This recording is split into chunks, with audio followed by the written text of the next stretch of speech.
సామాజిక న్యాయాన్ని అమలుపరిచే విధంగా మొఘలాయి పాలనకు వ్యతిరేకంగా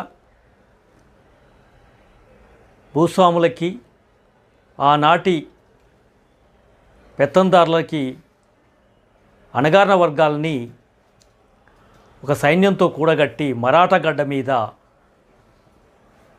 వెలిసిన గొప్ప యోధుడు సాహు ఛత్రపతి శివాజీ మహారాజ్. వారి జయంతి సందర్భంగా ఈరోజు వారికి ఘన నివాళులు అర్పిస్తూ ఉన్నాం.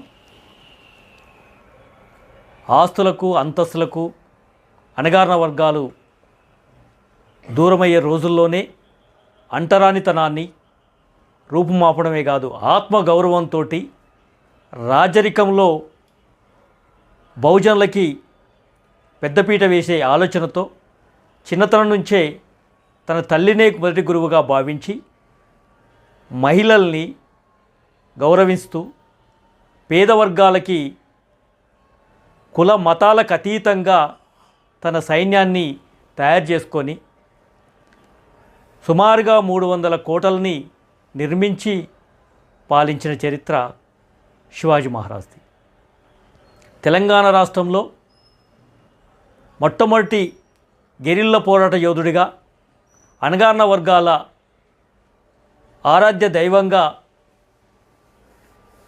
ఇక్కడ సర్దార్ సర్వాయి పాపన్న అణగారిన వర్గాలను ఎట్లయితే ఏకం చేసి సామాజిక న్యాయాన్ని ఎలా నిరూపించగలిగాడో, పక్కనే ఉన్న మహారాష్ట్ర గడ్డ మీద కూడా శివాజీ గారు ఆ రోజు అదే ప్రయత్నం చేశారు.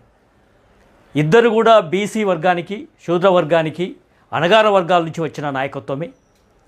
ఇవాళ వారి పోరాట స్ఫూర్తి ఈ దేశం ప్రపంచం నలుమూలల్లా కొనియాడ పరిస్థితి ఏర్పడింది. వారు చేసిన సేవలు, వారు చూపించిన మార్గము ఇవాళ ఈ తెలంగాణ రాష్ట్రంలో చాలా ప్రాముఖ్యత నెలకొన్నది. ఈ సమయంలోనే అధికారంలో భాగస్వామ్యం కావాలనే ఆలోచన కూడా బీసీ వర్గాలకి, అణగారిన వర్గాలకి ఆ చైతన్యంతో ముందుకు వస్తూ ఉన్నారు. ఏ ఎన్నిక అయినా బీసీలకే అధికారం అనే విధంగా మా ఓట్లు మేమేసుకుంటాం, మా అధికారాన్ని మేమే పాలించుకుంటాం అనే కాన్సెప్టు ఈరోజు శివాజీ మహారాజు యొక్క స్ఫూర్తి, సర్దార్ సర్వాయి పాపన్న స్ఫూర్తి ఈ రాష్ట్రంలో నెలకొన్న పరిస్థితి ఉంది.